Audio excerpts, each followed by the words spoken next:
Salut tout le monde, j'espère que vous allez bien. On se retrouve aujourd'hui pour une vidéo sur My Time at Sandrock. My Time at Sandrock, c'est la suite de My Time at Portia, un de mes jeux préférés dont j'ai déjà parlé sur la chaîne et qui m'a inspiré ma toute première vidéo 5 jeux comme Animal Crossing, puisque My Time at Portia c'était vraiment une découverte pour moi. Je crois que c'était en 2019. J'y ai passé des dizaines et des dizaines d'heures à la recherche de ce que j'aime, les jeux de craft, les jeux où on construit des trucs, les jeux où on fait sa petite ville, son petit atelier, bref, ce genre de jeu que j'adore. Et si vous êtes sur cette vidéo, je pense que c'est quelque chose que vous aimez ou que vous pouvez aimer aussi.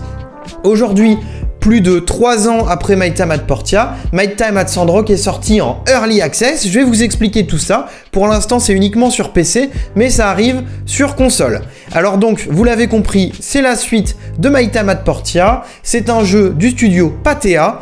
Et on va détailler tout ça. Je vais vous donner mon avis sur l'Early Access. Je suis déjà à une quinzaine d'heures de jeu, j'y ai beaucoup joué cette semaine et donc du coup, je vais vous dire, j'ai été le cobaye, je vais vous dire si ça vaut le coup, tout simplement de passer à la caisse, de l'acheter dès maintenant ou peut-être de l'acheter plus tard. Donc voilà, je rappelle avant toute chose que vous pouvez évidemment vous abonner et mettre un petit pouce vert, c'est vraiment, enfin pouce bleu, pouce vert d'ailleurs, hein, ça varie.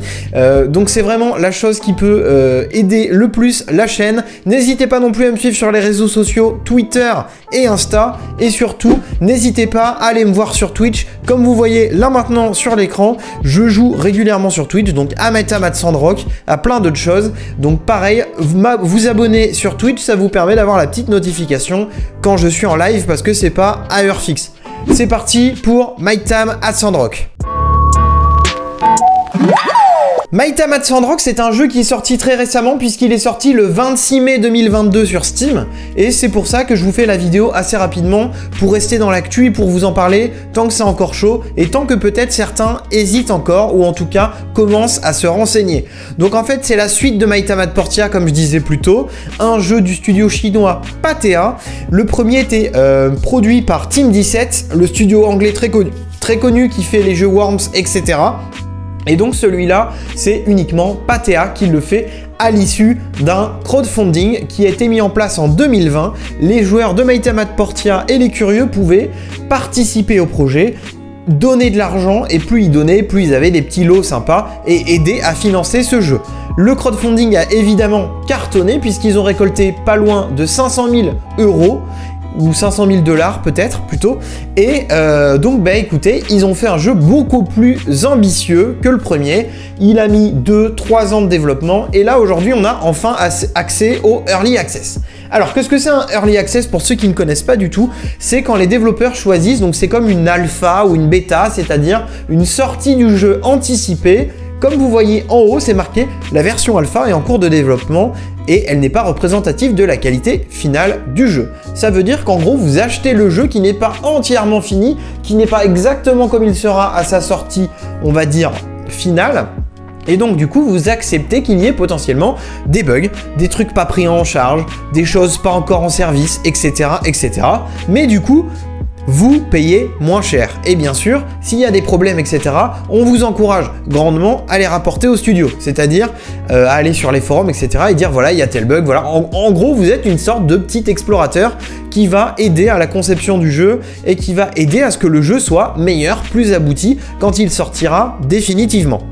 Donc du coup, ce jeu, il est donc en Early Access sur Steam depuis le 26 mai. Et donc là, aujourd'hui, on est le 11 juin. Je pense que j'en ai fait quand même le tour, non, clairement pas. Mais disons que je suis à une quinzaine d'heures de jeu. J'en ai vu beaucoup, en tout cas assez pour vous en parler. Donc voilà, si vous êtes sur cette vidéo, j'espère que vous aurez la solution à vos problèmes et que peut-être je saurai vous donner envie d'y jouer et peut-être même sur PC parce que je pense que c'est un jeu qui a une grosse communauté console et notamment sur Switch puisqu'il y a le côté, on l'emmène partout. Moi, j'y jouais sur PS4 au premier et donc là, on est sur PC. C'est parti pour la présentation du jeu. Donc la présentation du jeu, qu'est-ce que je peux vous dire de plus? C'est toujours le même concept. C'est-à-dire, vous êtes un inventeur qui bricole dans son atelier, qui fait des projets pour la ville, on lui fait des commandes. Sauf que là, on est dans un nouvel environnement, on n'est plus à Portia, Portia qui était une sorte de post-apo, c'est-à-dire il y a eu un cataclysme, la plupart des humains ont disparu, la nature a repris ses droits, et ensuite il y avait des mignons petits villages, et puis les gens revenaient et faisaient leur vie dans les plaines. Là, on n'est pas dans les plaines, on est à Sandrock, une petite bourgade en plein désert, un désert plutôt inhospitalier, puisqu'il y a des monstres, des tempêtes de sable, etc. Alors, vous inquiétez pas, on reste dans un monde cartoon, ça reste quand même tout mignon, tout gentil, mais disons que c'est moins accueillant que les plaines ou la forêt de Portia. C'est un jeu de gestion et de simulation avec un gros côté, un gros accent mis sur le bricolage et la récup. Donc vous allez aimer si vous aimez construire des objets, peut-être vous l'avez déjà fait dans le dernier Animal Crossing, peut-être vous aimez jouer à Minecraft, voilà, tout ce genre de jeu où vous collectez des ressources, vous allez chercher du bois, de la pierre, etc. et vous faites des objets, des commandes pour les habitants. Des commandes, donc soit des objets, soit carrément des monuments, des trucs qui vont servir à la ville comme un pont, un arrêt de bus, etc. Vous allez découvrir ça. Donc du coup, tous les retours des joueurs ont été pris en compte dans le premier jeu, et là on a vraiment Maïtam at Sandrock, un jeu encore plus abouti. Je pense que vous allez le voir dans les images, et puis je vais vous expliquer tout ça. C'est un jeu qui va plus loin, et bah forcément c'est un peu ce qu'on attendait finalement. Quand on a joué à Maïtam at Portia, on ne peut être que content de voir toutes ces améliorations, toutes ces nouveautés. Donc, on va passer tout de suite au support, je vais vous le dire clairement, pour l'instant, petite déception à mon avis pour pas mal d'entre vous, on ne peut y jouer que sur PC. Alors, la bonne nouvelle, c'est qu'il est extrêmement bien optimisé, moi j'ai un très bon PC, mais honnêtement, Maïtam at Portia, même sur un très bon PC, il pouvait ramer, il pouvait avoir des lenteurs, il pouvait être relou. Maïtam at Sandrock, il est d'une fluidité à toute épreuve. Honnêtement, on est dans un schéma un peu absurde où Maïtam at Portia actuellement peut ramer sur mon PC sans explication. Maïtam at Sandrock est fluide. Je pense que vous pouvez le voir. La capture, j'espère, lui rend hommage. Actuellement, Maïtam at Sandrock, pour un jeu Early Access qui n'est pas fini, eh ben, il tourne très très bien. Donc on est sur PC et on peut l'acheter sur Steam, donc la boutique d'achat en ligne bien connue des joueurs PC. Je vous le dis tout de suite, si vous n'êtes pas un joueur Steam, si vous n'êtes pas un joueur PC, peut-être, je vous conseille, vous allez voir dans ce test, de passer le cap. Moi j'y jouais sur PS4, je suis plutôt un joueur console, ça me saoule d'aller me mettre devant le PC, encore plus devant un PC fixe, mais il faut reconnaître que c'est un confort de jouer sur PC, et honnêtement pour ce genre de jeu c'est vraiment la machine la plus, comment on pourrait dire ça, efficace, la plus peut-être optimisée pour choisir les quantités, changer son inventaire, etc. Et honnêtement, bah, je pense que si vous avez un PC moyen ou bon, ça ira. Vous pouvez toujours baisser les caractéristiques, et moi je connais des gens qui n'ont pas un très bon PC, qui peuvent s'en sortir remarquablement bien. On va passer tout de suite à la première partie, puisque comme dans tous mes tests, alors aujourd'hui ça va peut-être être moins précis parce que c'est une Early Access, je n'y ai joué que, entre guillemets, 15 heures, donc c'est pas un test final comme je vous ai sorti pour Elden Ring il n'y a pas longtemps, mais ça reste quand même pour, on va dire, faire des parties et que vous vous y retrouviez si vous aviez des questions précises sur le jeu. C'est parti donc pour ce qu'on appelle l'enrobage graphique, l'ambiance, bref, l'esthétique globale du jeu. Pour ce qui est de l'esthétique globale, bah écoutez, c'est comme avant, mignon tout plein, cartoon, je pense que vous pouvez le voir. On est sur des petits bonhommes sympas, un peu en mode dessin animé. C'est fluide, c'est beau, et honnêtement, il n'y a pas beaucoup de bugs. Donc on est dans un monde cohérent et dans lequel bah, ça fait plaisir finalement de se balader. Je pourrais rajouter qu'il y a quand même quelques petits problèmes de traduction, de caractère ou de bugs de texte. C'est normal, on est dans une Early Access qui a été traduit du chinois vers l'anglais puis vers le français. Ça arrive que des fois il y a un mot un peu approximatif, qu'il y a un problème de caractère ou qu'il y a un bout de texte qui n'ait pas été entièrement traduit. Honnêtement, au bout de 15 heures de jeu, c'est complètement jouable. C'est que des trucs un peu OSEF qui finalement ne sont pas traduits et on comprend tout très bien, mais voilà, le jeu n'est pas encore totalement fini. Pour ce qui est de l'ambiance, on va dire générale, bon, vous l'aurez compris, on est dans le désert, ambiance Far West. Je pense que vous le voyez là. Vous verrez aussi, les musiques servent beaucoup ça. Il y a vraiment un côté presque hommage avec des musiques à la Ennio Morricone, des trucs de western bien clichés, des boules de paille qui passent en arrière-plan, les yakmos, je crois que ça s'appelle, les espèces de gros yaks qui ressemblent à je sais pas, un mélange entre des zébus, des bœufs et des bisons.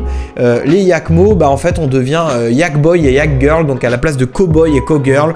Donc voilà, c'est vraiment l'esthétique du Grand Ouest américain à l'époque des cowboys, voilà, mais tout en étant dans un côté un peu futuriste. Donc c'est assez mignon, comment dire ça, c'est un brassage qu'on n'a pas l'habitude de voir dans des jeux.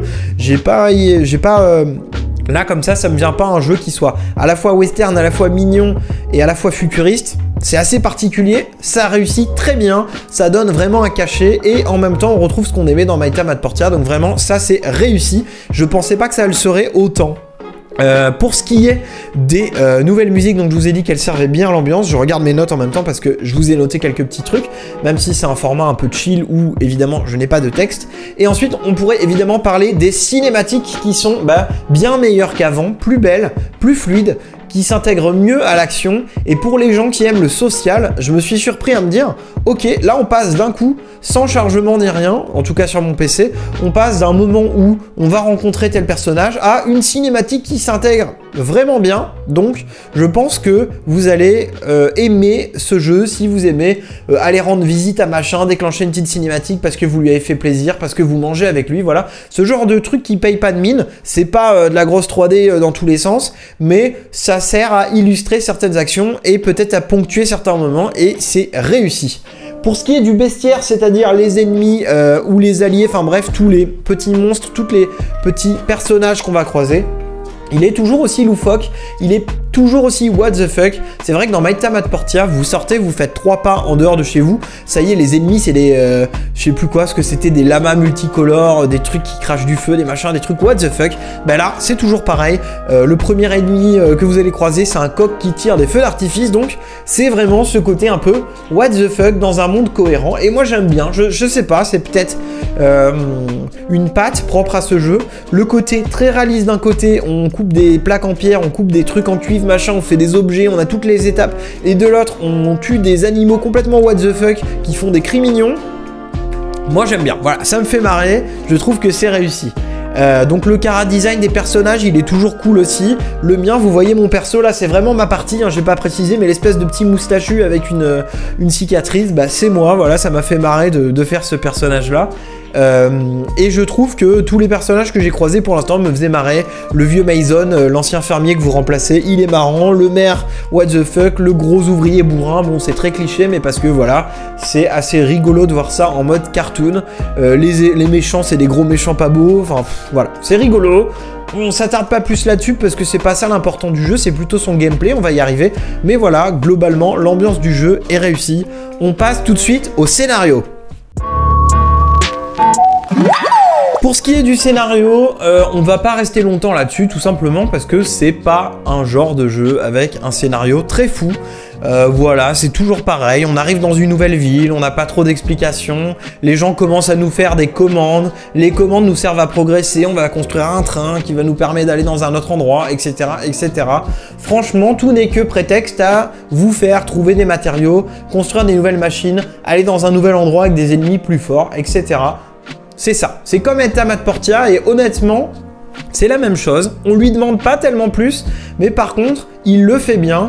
Et honnêtement, on prend plaisir finalement à se dire bon, ok, bah j'avance dans une nouvelle zone. Voilà, j'ai passé telle grosse mission, donc j'ai le droit à ça.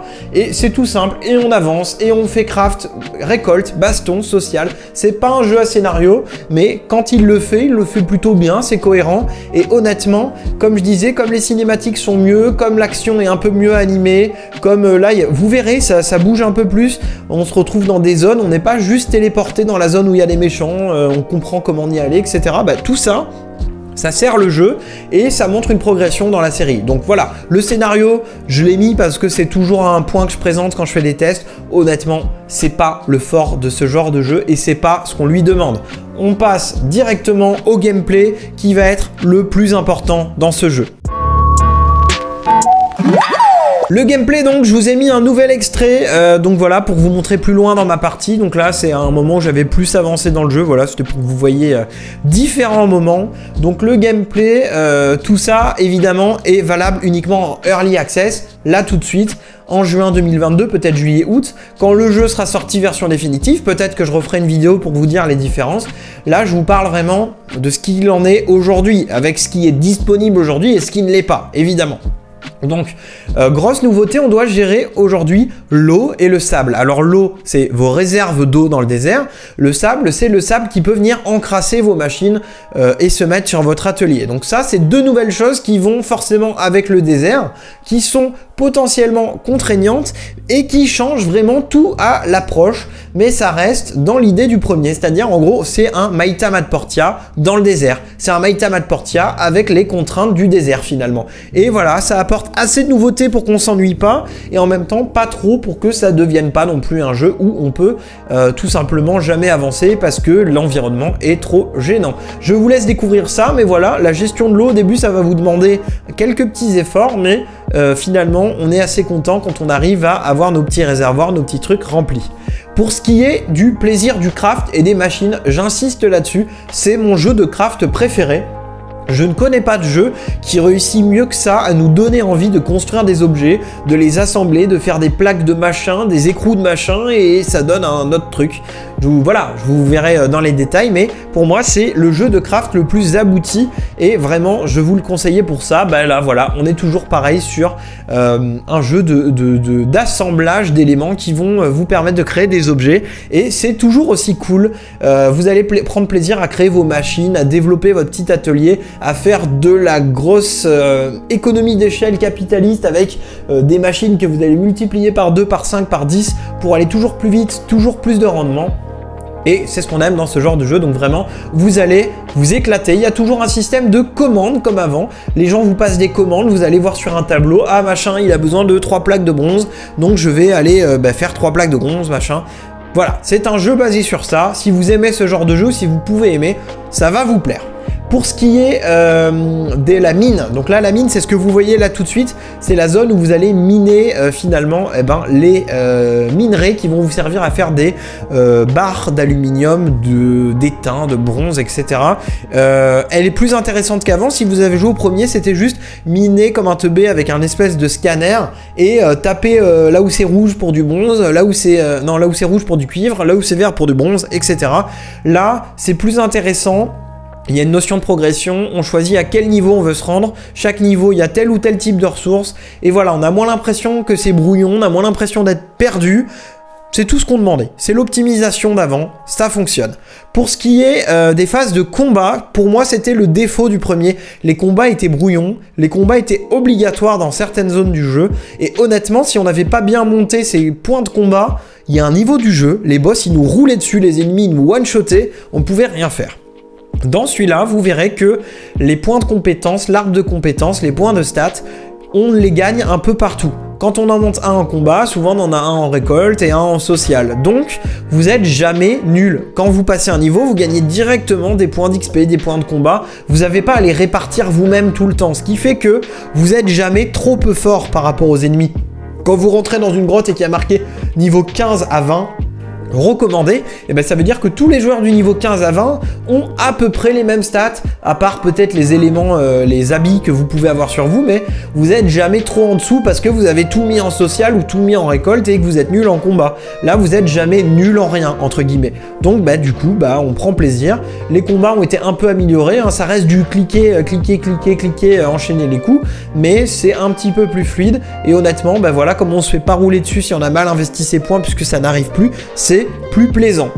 Pour ce qui est du social, alors bah moi vous allez toujours rigoler, j'aime pas le social dans les jeux comme ça, j'aime pas aller parler aux habitants, leur faire des cadeaux, voir 3 phrases enregistrées, machin, mais n'empêche que pour ceux qui aiment, bah c'est encore mieux qu'avant puisqu'il y a des nouvelles cinématiques, il y a des mini-jeux avec eux, voilà. En Early Access, ils sont déjà plutôt cool ces interactions-là, j'en ai fait peu, mais je pense que ceux qui aiment ça, vous allez trouver vraiment ce que vous aimez là-dedans. Pour ce qui est du craft, je vous ai dit, il est toujours aussi réussi. Vous voyez qu'il y a un nombre énorme d'objets. Chaque machine peut faire un nombre donné d'objets qui vont servir à d'autres trucs. Maintenant, ça vous suggère automatiquement le nombre d'objets que vous devez avoir besoin pour telle ou telle mission, ceux que vous avez en cours. Donc franchement, c'est plutôt clair, ça vous dit toujours, voilà, vous en avez tant dans l'inventaire, il y en a tant à faire. Il y a quelques petits bugs de quantité, des fois comme on est en Early Access, des fois on vous dit, ah, vous en avez 3 à faire, et puis en fait c'était pas 3, c'était 4. Mais c'est pas grave, honnêtement, pour un jeu pas totalement fini, c'est très très prometteur. Pour ce qui est enfin des événements, c'est un jeu avec un calendrier. Là, vous voyez, par exemple, on est 3-14 dimanche, donc c'est, je crois, c'est saison 3, jour 14 dimanche.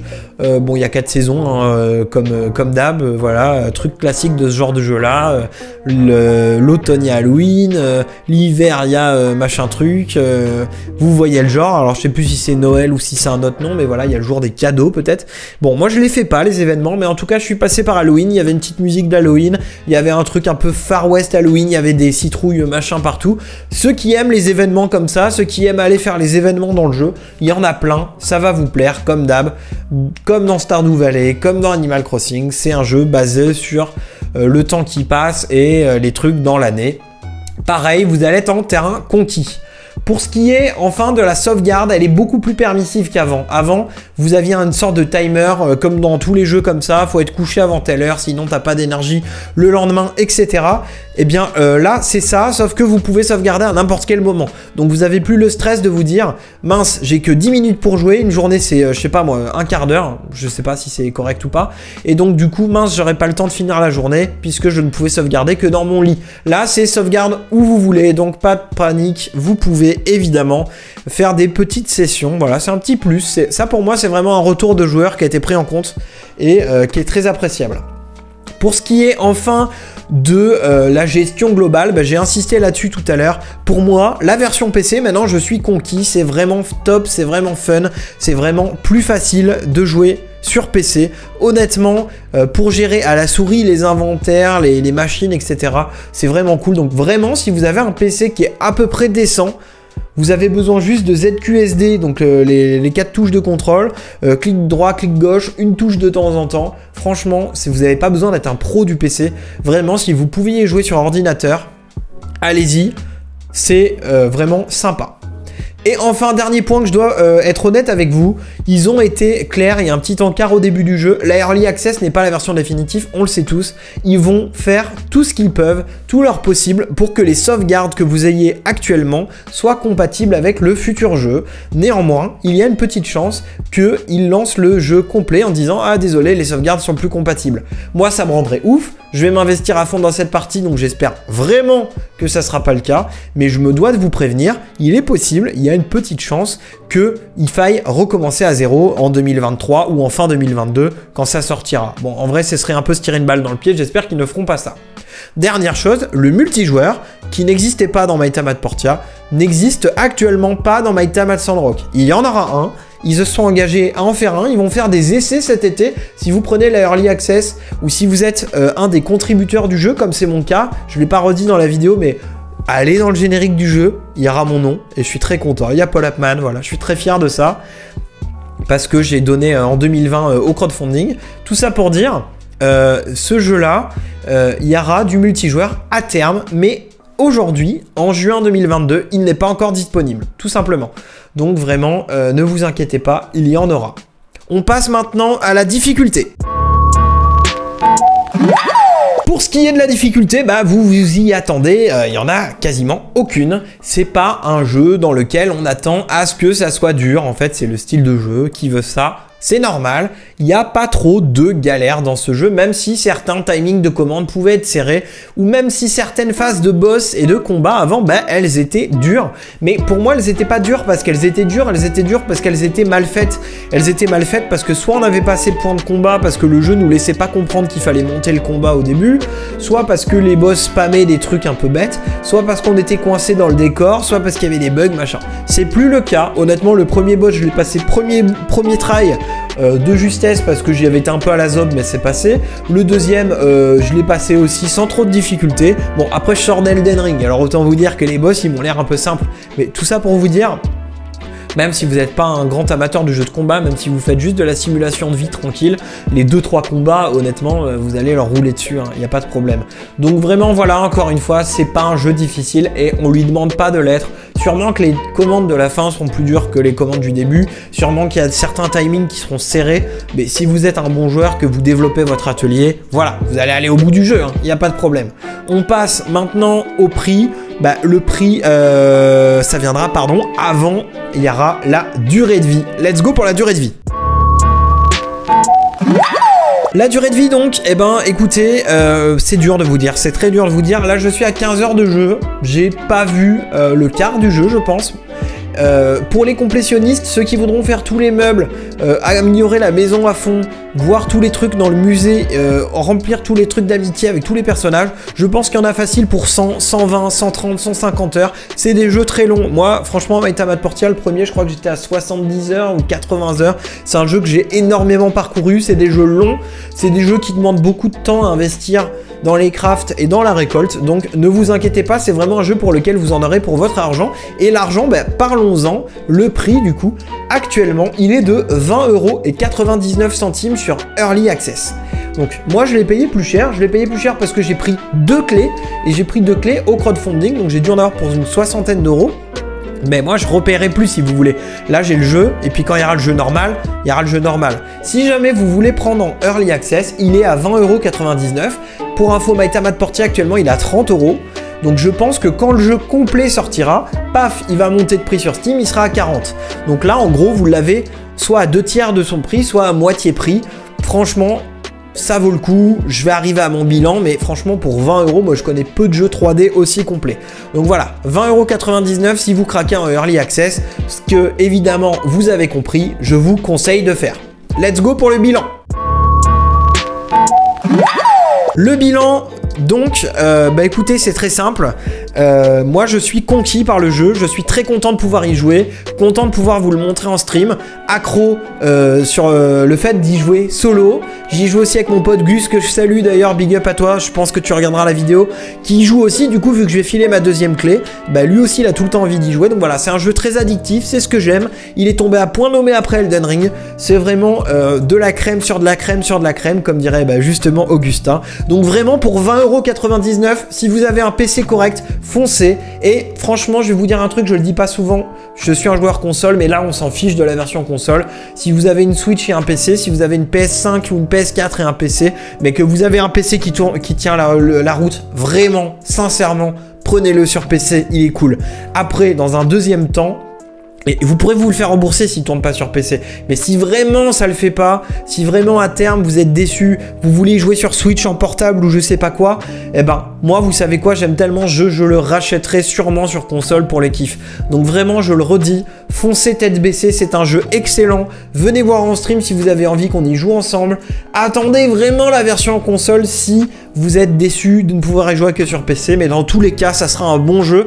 Franchement avec tous les trucs qu'ils vont ajouter, si ça c'est la Early Access, j'ai trop hâte de voir la suite. Voilà, c'est tout pour moi. C'était une petite vidéo qui s'adresse à ceux qui hésitaient, qui ne savaient pas s'ils allaient l'acheter, à ceux qui ne savent pas si le jeu leur plaira. Bah franchement, je pense que le jeu vous plaira. Moi, c'est ma cam et j'espère que vous serez contents. Voilà, n'hésitez pas à me dire dans les commentaires ce que vous en avez pensé. J'espère que cette vidéo vous aura aidé. Merci à tous d'aider la chaîne d'une façon ou d'une autre. Et je vous dis, j'ai cependant.